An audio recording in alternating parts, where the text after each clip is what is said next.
Good evening, everybody. Welcome to Mindful Elevation Caribbean platform, where we just share informative, transformative, and empowering topics with you. So, today I'm going to have a conversation with someone that throughout their work fostered healing and reconciliation in one of the most challenging areas of social justice: domestic violence. In a world where domestic violence often leaves deep scars, restorative justice practitioners stand as a beacon of hope, advocating for a paradigm shift from punitive measures to a restorative approach centered on healing and accountability.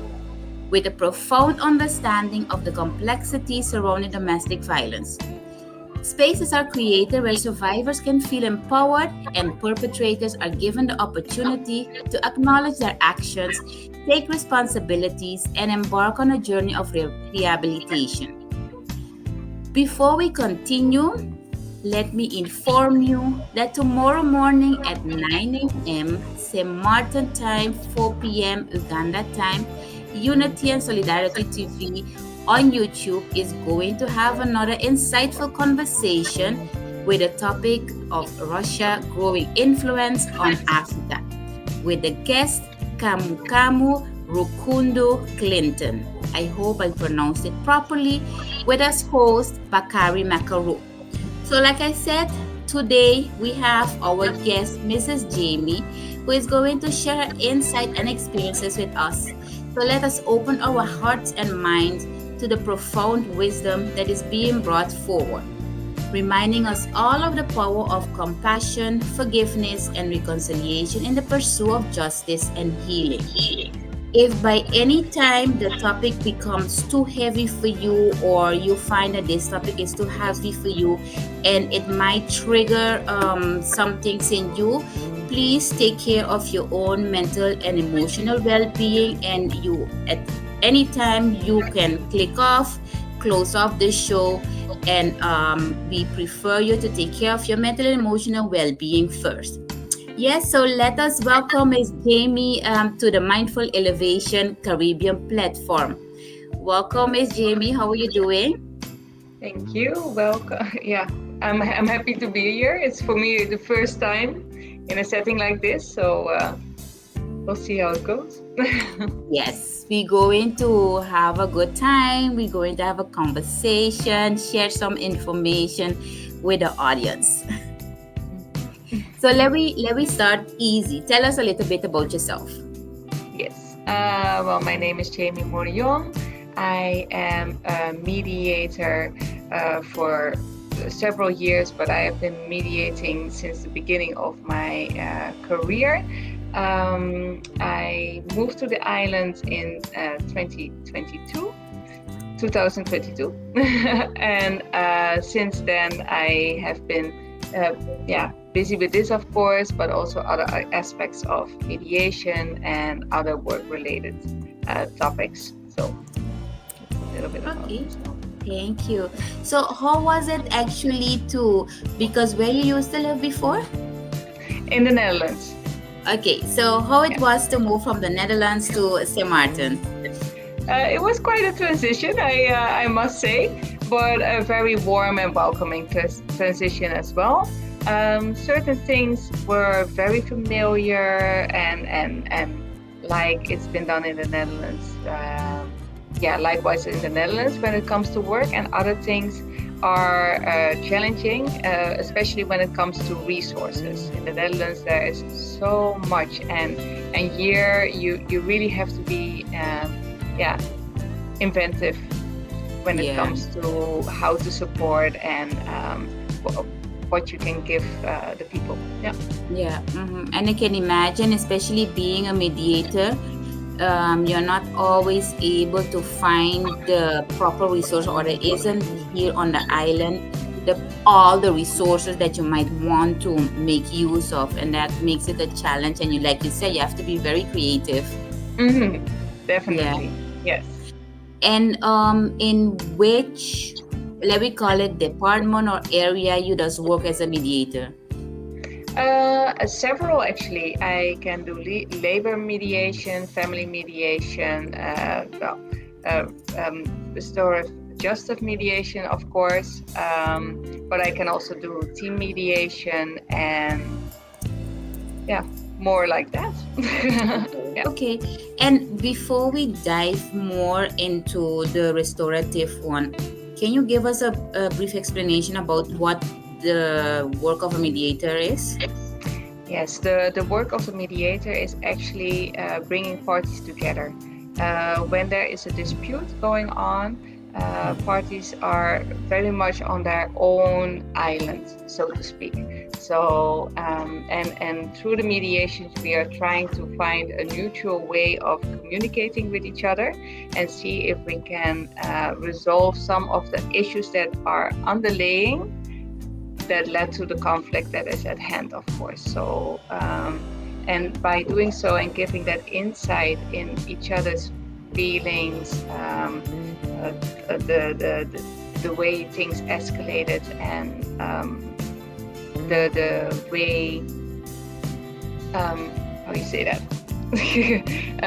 Sometimes there are unexpected. A lot of times there are people expect certain things from one another, but they don't really speak their mind about it, and that can cause friction, frustration. And within the mediation, we are trying to really tap into those points, see if we can get that out, and then you can see the clients open up to each other. Oh, is that what you meant? Oh, I didn't realize that. Oh, has that effect on you. Oh, well, this Yeah. had that effect on me. And then you start to speak the same language again, and you Yeah. can really reconcile. Yeah. Yeah, because often we forget that we have our own communication style, and we expect the other one to know that and or have the same type of communication than us, and then friction does start. Yes, correct. Yeah. Mm-hmm. Okay, and how you decided actually to become a mediator?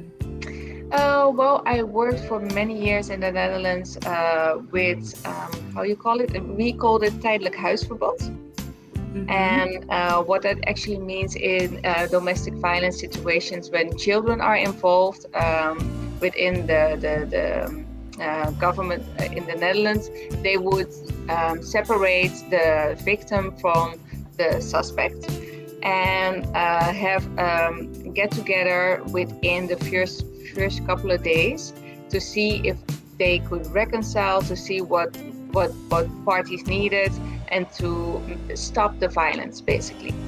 And I've been a part of that for many, many years. So that was actually the kind of mediation that took place before the criminal process started. And I enjoyed that quite a bit. I also did advisory cases for suspects for criminal cases. And then you get a lot of insight about what is underlying, how the personal environment of a suspect looks like, and what led to this kind of behavior. But what you missed in that process was, of course, the victim in it all. So after that, I also worked with they call it herstelbemiddeling. So really see if you can restore what was broken, basically. And from that moment on, I decided, well, now I've been doing it on a basis where it's not really in the name mediation. So then I decided to start my true mediation process and became an MFN registered mediator. Okay, okay. Yeah. While you was talking, I was just thinking we just exercise almost every week together, and then when we be there, or at least me, then I kind of like my expertise, my knowledge, my work, I just kind of like leave it by the door, and I'm just Ramona exercising, and then also the ones that I exercise it, I just see them as human beings, of course with their names, but as human Mhm. being, we just come in to exercise, have a nice time, good time, and you don't really think about what people doing outside of the gym, and in which area they enjoy doing things, or in this case their expertise or anything. This is No. a really interesting thing.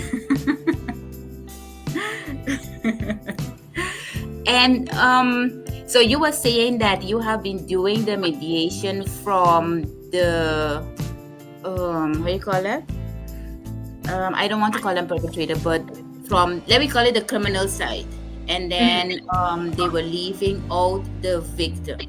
So Well, no, not necessarily like that. I when um,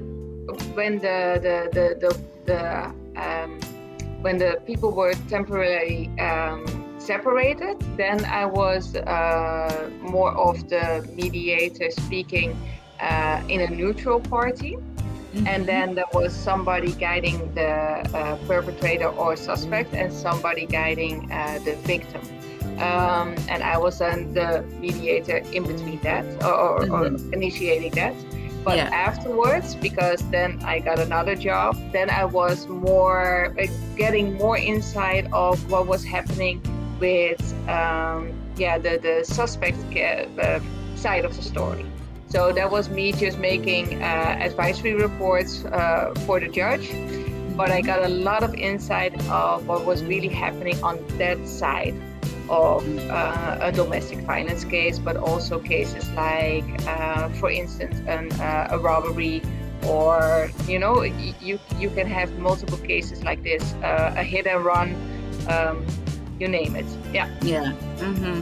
And then when you bring it now to St. Martin, Mhm. do you see that people are open for mediation, especially, for example, where you have a family case where you have to mediate? Yes, of course. Some people are more reserved than others. Mm-hmm. We don't want people to hear, or you don't want them to have to worry that that other people will speak about them. So they need to trust you as a person, that it stays within those doors. And that, Mm-hmm. I think that is the wonderful thing about mediation, the confidentiality that it brings. So you really have like an independent person there sitting across from you. And people at the beginning are hesitant in talking about what is really going on. It just stays at the surface, and yes, this happened, or yes, that happened.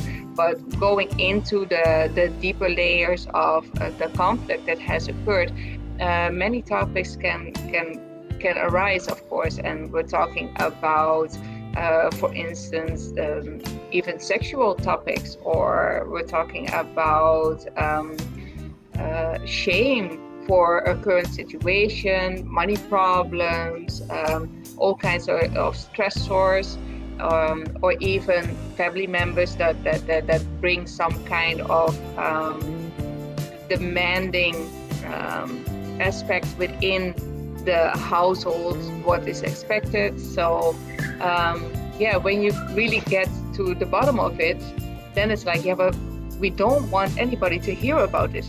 No, rest assured, we're not going into detail Mm-hmm. when we write a final report. Everything that we do in the finalization of the report is always um, um, in correspondence with both parties involved and what they want in it or not. So yes, that is it's very important. Yeah. Yeah.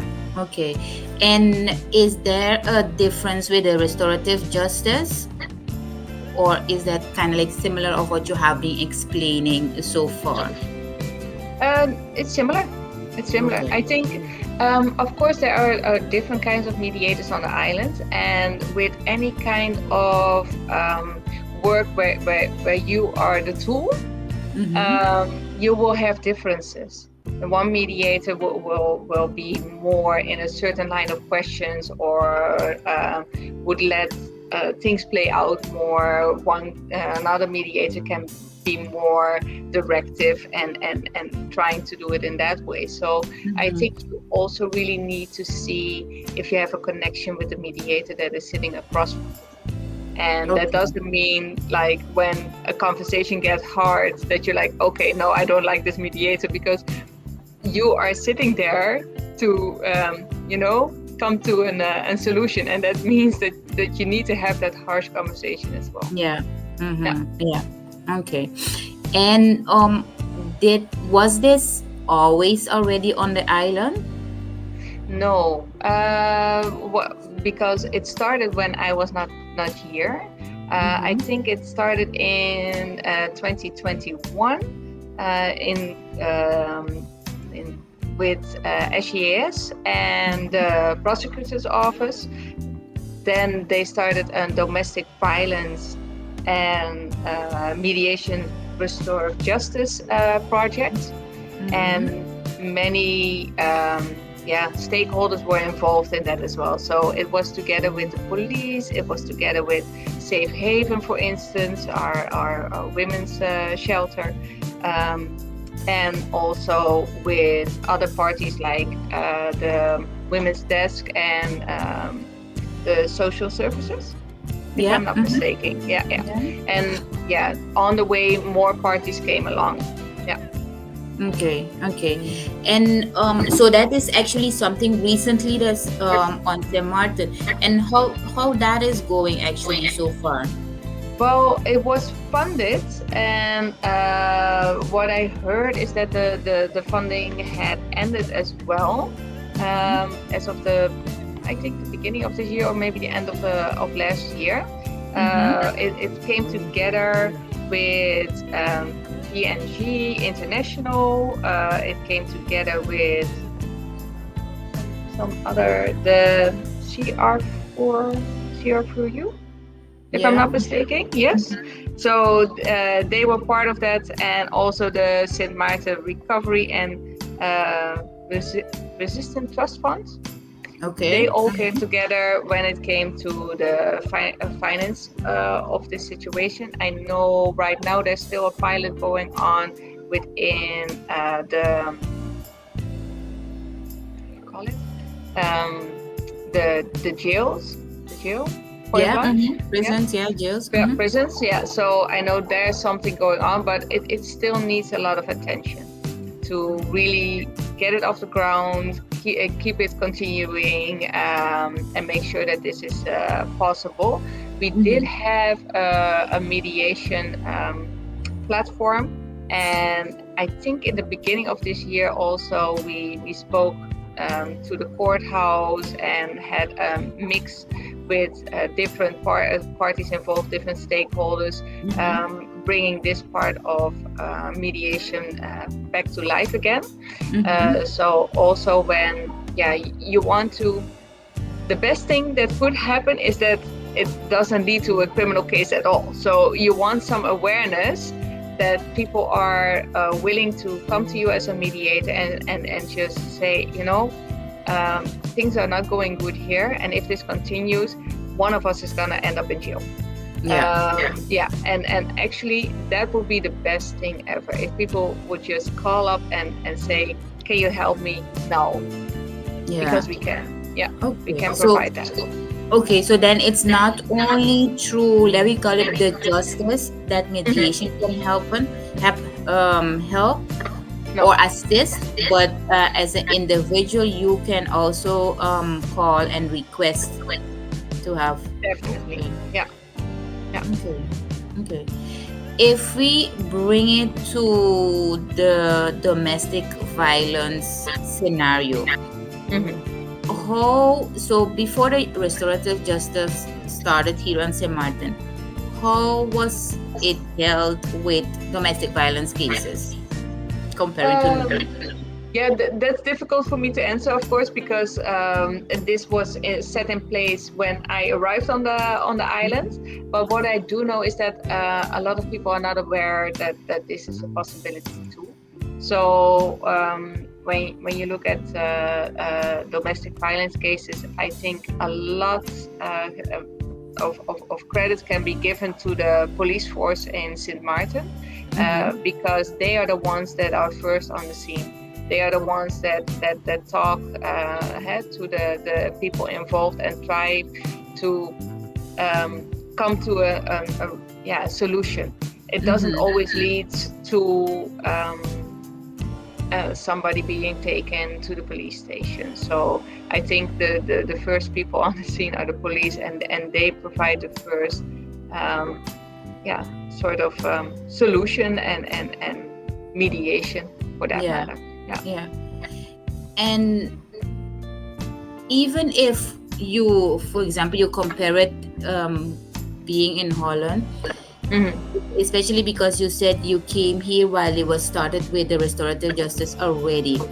Hmm. Do you see a difference in how, and again, the domestic violence cases are handled, in that sense that less persons go to jail because they kind of like open to make use of a mediator? And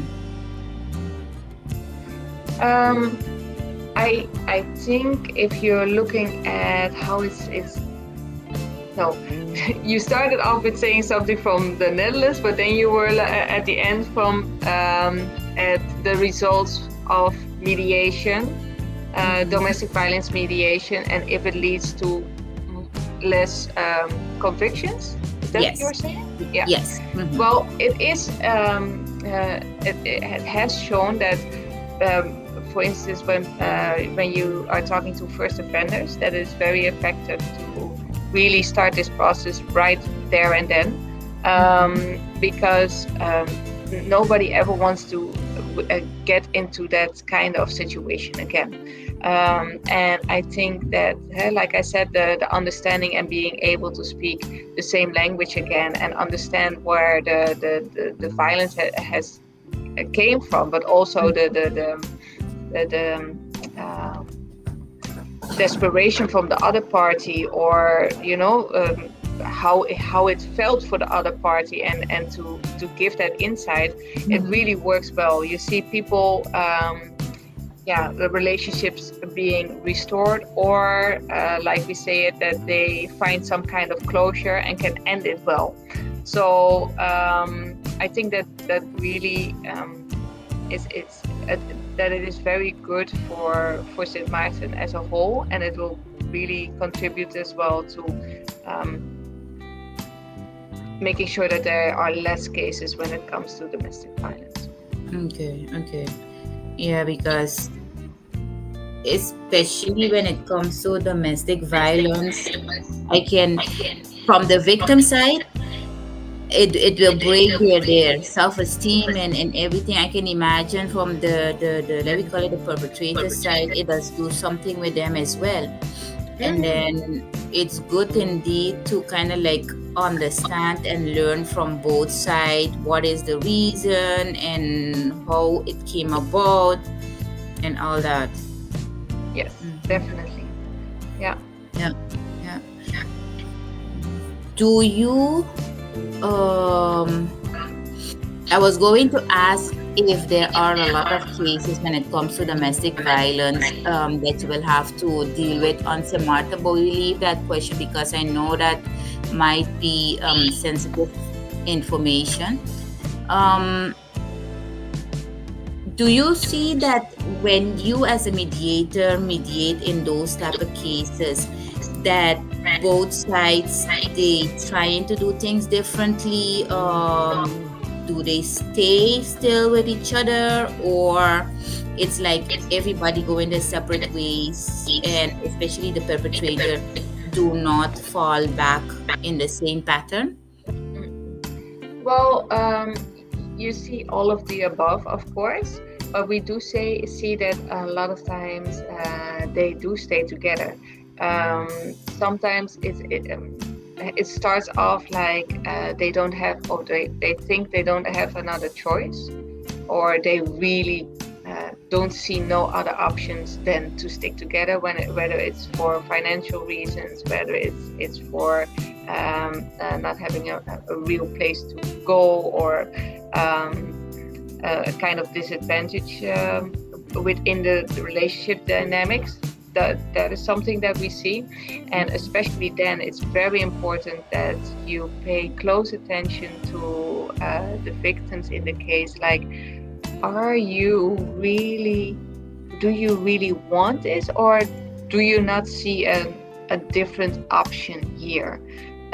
So it is very important to really have a strong connection and look what is happening in front of you, and you know when a case like this comes, it is good to have a short, because I don't want to go in depth in what has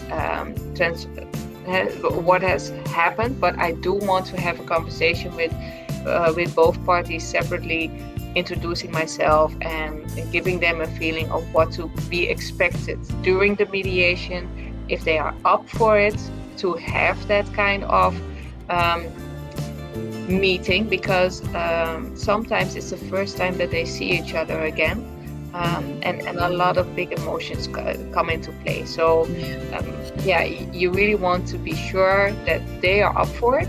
You really want to have some kind of feeling like, okay, if this happens, what will be the effects for you? If that happens, what will be the effects for you? And if needed, I would, of course, make sure that you guide them further and refer them to parties that are involved, where they can find some kind of support. Yeah. Yeah, yeah. So in a case of the scenario that you mentioned, that they might be afraid that they don't have the finances or they can't go nowhere else, do Mhm. you as a mediator kind of like guide them on the way to, for example, find another place, or how they can better their finances, or do you refer them to other instances, departments? Yeah, you would refer to social services, you would refer to women's desk, you would be in contact with the police, of course, to see if safe haven would be an option, because that goes through that line of work. So those are things, and when it comes to mediation, there is also a limited possibility to guide them further. It is, yeah, how far does the mediator go in that process, of course. Yeah. So Mhm. yeah, you do what you can with yeah, with the time that you have, and the resources that you have, like I mentioned in the beginning.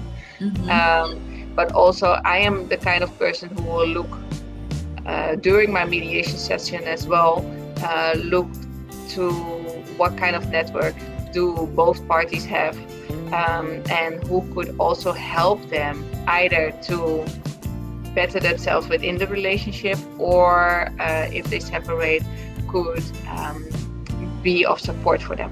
Yeah, and Yeah. help them on their way there. Yeah. Okay. Okay. And what is a typical time frame for a mediation?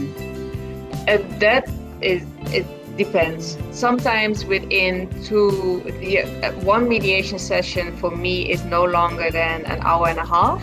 But Mm-hmm. with what I always say is, I want to block 2 hours, because it can be that when you hit almost that hour and a half mark, you just had a big breakthrough, or you end things on a really bad moment.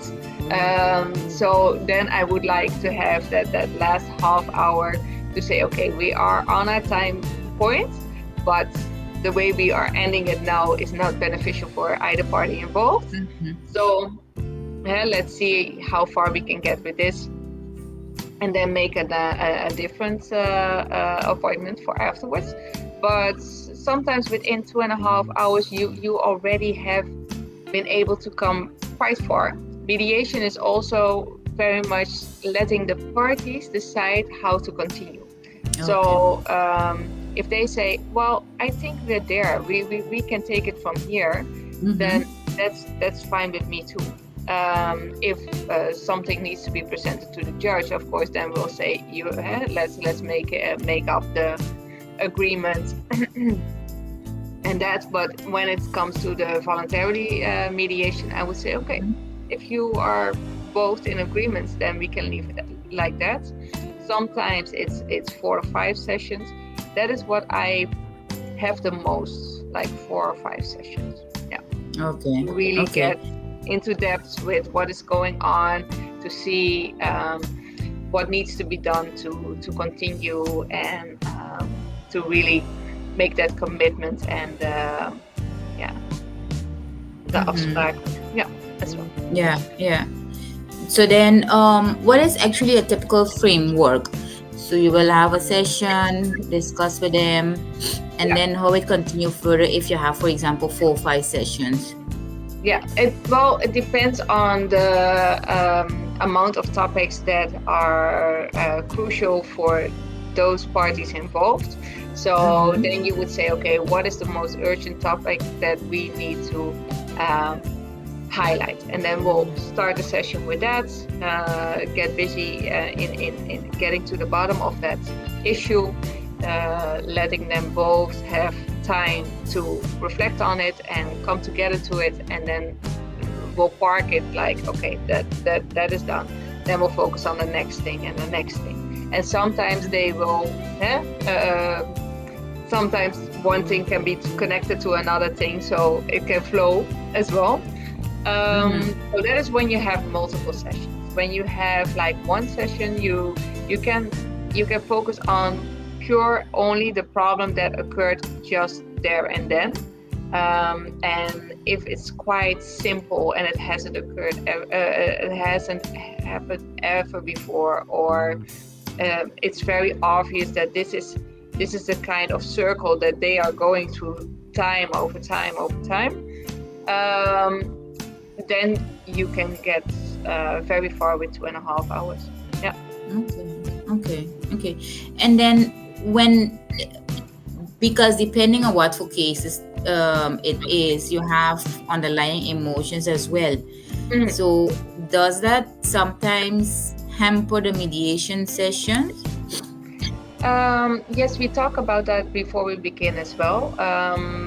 Of course, we want the mediation to go like we let each other talk. We are not gonna interrupt each other. We're not gonna raise our voice, or we try not to. But emotions can run high from both parties. When that happens, I will always acknowledge what is happening there and then, and as parties involved, if we can continue, if we need a little break, um, because it needs to be safe for them to continue. And sometimes parties can get so emotional that they're like, no, we need to stop it now, and then we do that. Yeah. Yeah. Okay. Okay. And then you stop it for that session, you come back another time, or is it stopped completely and no more sessions? That depends. It depends, especially when, like you said at the beginning of this interview as well, if something gets triggered, we are not a psychiatrist, we are not a psychologue. Yeah, And so, definitely. yeah, so, we need to keep in mind everybody's mental health as well. And when somebody says, well, I don't think I can continue no more, it triggers something with me, then that for me is a real, stop there. I'm like, okay, let's see, what can be done? How can we provide you with the tools to continue? Mm-hmm. Or if they are in a certain state of mind, how can I make sure that you get home safe? What do you need right now? Who can I call? What needs to be done? Or yeah, do we need to take different actions? Yeah. Okay. Okay. Okay. That's good to know. And then what are some common challenges that you can encounter while doing mediation work? You mean with the clients? What common topics are that occur, or Yes, different? that Yeah. as well. Okay. And I was more asking, like, okay, so for example, you were saying that, oh, when the emotions run high, or the person's indicating that this is so triggering for me, I can't continue, Mhm. that you does up. So like that. Okay. Um, Well, I am a woman. So starting with that, most of the times the parties involved are a man and a woman. And a man, for instance, can feel in a disadvantage. And for me, it's very important to stay neutral and to see if I am able to connect with both parties involved. Um, and not only that, we have a lot of different backgrounds. We have a lot of history here in St. Martin as well. And I am quite fresh to the island. So I always tell them, if I misinterpret something, please let me know. If you feel unheard, unseen, or you missed a connection with me, please let me know. Because only then I can adjust and try to help you further. So those are two of the challenges that I see for myself as a mediator, and what I see on the island, and what I see within my mediation sessions is there. Yeah, the biggest thing is the distributing of power. So sometimes one party is very powerful, has all the knowledge, or speaks a certain language, or is well known within the community, and the other party, that stands alone, is in a dependent relationship with the first person, and that can be challenging, or that when you come to the underlying things, that you find out that both parties can be aggressive towards each other, in a way, and physical, emotional, all of that, but one party is so much stronger physically, compared to the other, for instance. Okay. Do you see that mediation work that's empower the side of, let me call it the victim side? Empower the victim? Yes, definitely. But I do think, as a good mediator, you have to stay neutral. So there is a lot of care for the victim, but then also needs to be some kind of balance where you get to the bottom of the problem. So if you only focus on this side, the other side is not gonna help the victim through that process neither. So you do have to address both sides, but there is a lot of care and eye for what is happening with the victim. When they say, I'm done, then it's done. Okay. And that is actually also possible from the perpetrator side? Yes, that they can of also course. say, I'm done? Yeah. Okay. Yeah. Okay. If there are cases, because you're saying that sometimes both sides kind of like staying with each other, if you see that it would not be beneficial for the two of them to stay together, is there anything that you can do to maybe not prevent, but advise or something? Well, yeah, that is. I think that's not up to me. If parties want to stay together for whatever reason, they are both grown individuals, and they make their own choices. The only thing as a professional that you can do is, if you think like, well, this can go wrong and I am worried about the safety and all of that, is to inform the police and let them know, like, I am not sure what is gonna happen on this and this address, but it doesn't feel right. So when you get a phone call or whatever, please take it seriously. That is about it. What I can do during the mediation session, you try everything within your power, and that doesn't mean that I am trying everything to break people up. Not at all. Because whether you want it or not, when people come together in a relationship like this, they connected somehow. together, whether it's trauma bond or whether it's they search for each other, it's personality, they find something attractive. And Mm-hmm. I think every person who has to deal with this kind of conflicts, Mm-hmm. whether they do it in this relationship or in another, both parties involved need to um, learn something about their own behavior within this and how to make sure that that doesn't happen again and what they can do to prevent that and to protect themselves from that. Yeah. So Mm-hmm. uh, just separating from somebody doesn't necessarily give the solution in the long run, because somebody can connect with somebody else and encounter the same kind of conflicts again. Yeah. Yeah, yeah. And to continue on that, in a case that they decide that okay, we're not going to continue further together, but Mhm. then and then you notice from one of the sides that it would be beneficial for them to work on the trauma or the emotional state that they are. Is that something that you can recommend as well?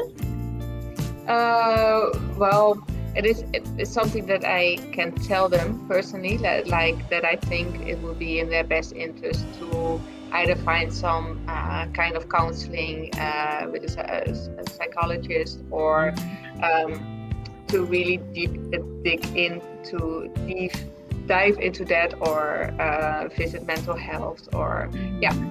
that is Yeah. something that I can say. Okay. Okay. But then it's of course up to them to make the final decision if they're going or not.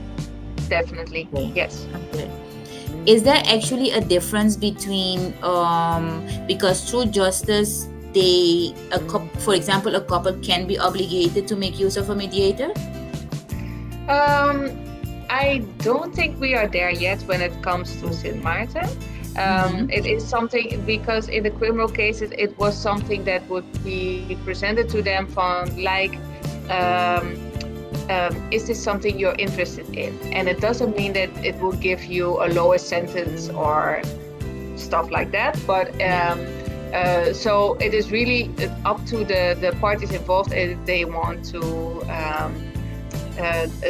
do this and go through Mm-hmm. with this. Mm-hmm. When it comes to the Netherlands, you do see a development that when it comes to situations from, for instance, the family court, Mm-hmm. that mediation is 9 out of 10 times beneficial before going to the court.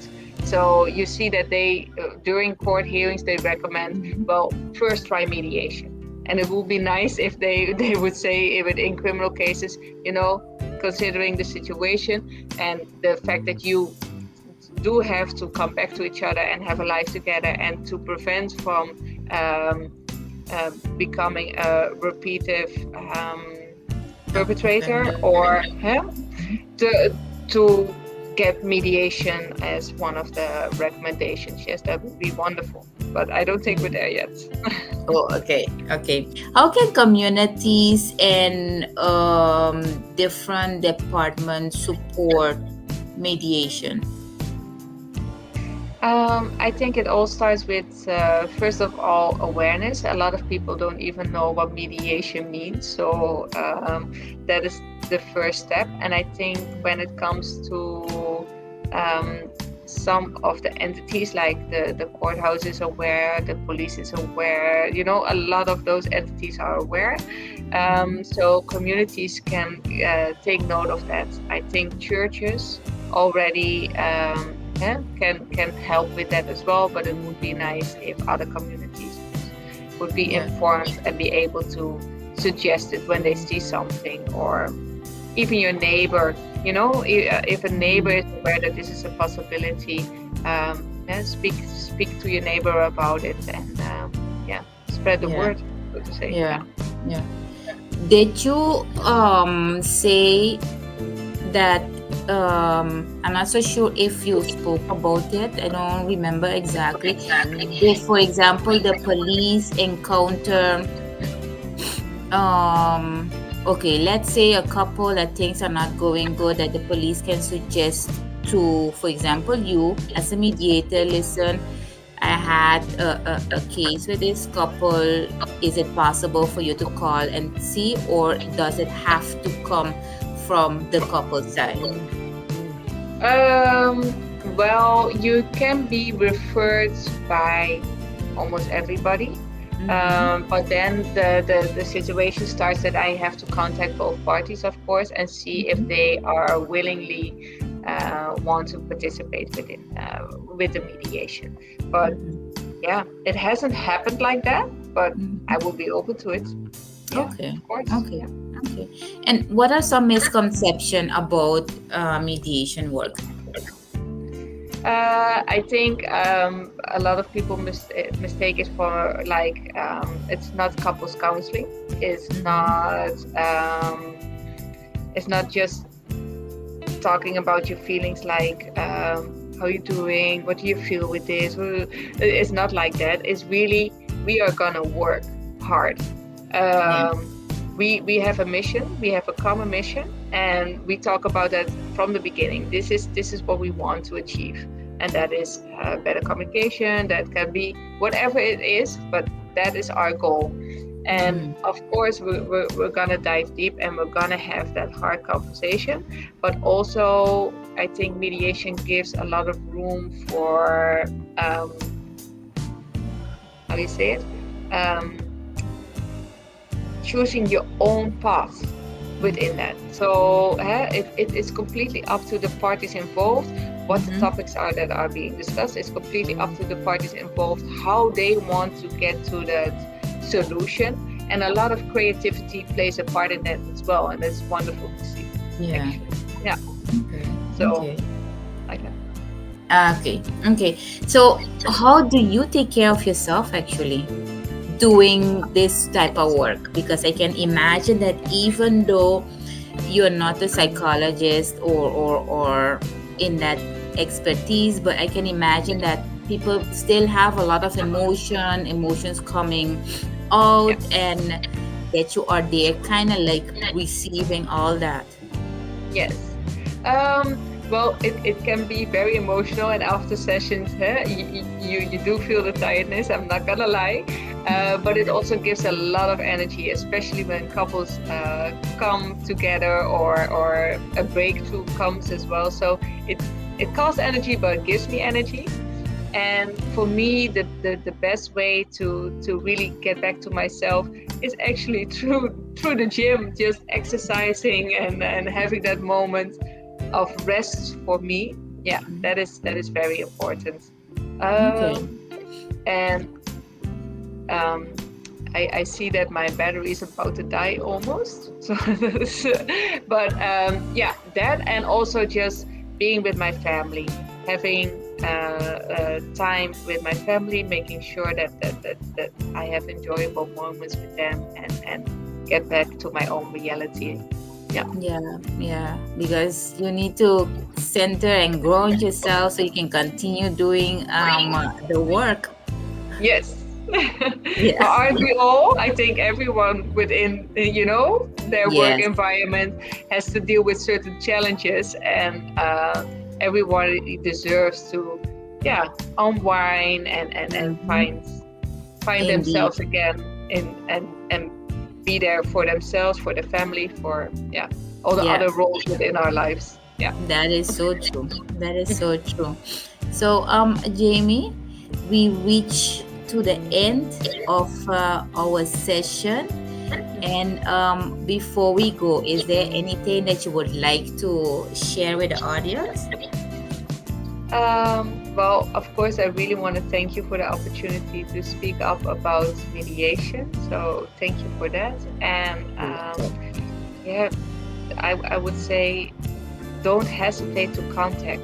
You can always ring a mediator up and just explain your situation and if it would be beneficial for you. That first conversation, it doesn't cost anything. Just try to connect and go for it. It's your life. So it's not good to be in a situation that you feel unsafe and that you're uncertain. So yeah, make the effort to take that first step, and hopefully we can be of service then. Yeah, yeah. And how they can contact you in a case that they need a mediator? Well, if you want to contact me, I am on Instagram, mediation and more dot sxm. Mm-hmm. You can also contact me by phone. I have a French number actually, but I do have WhatsApp. So 590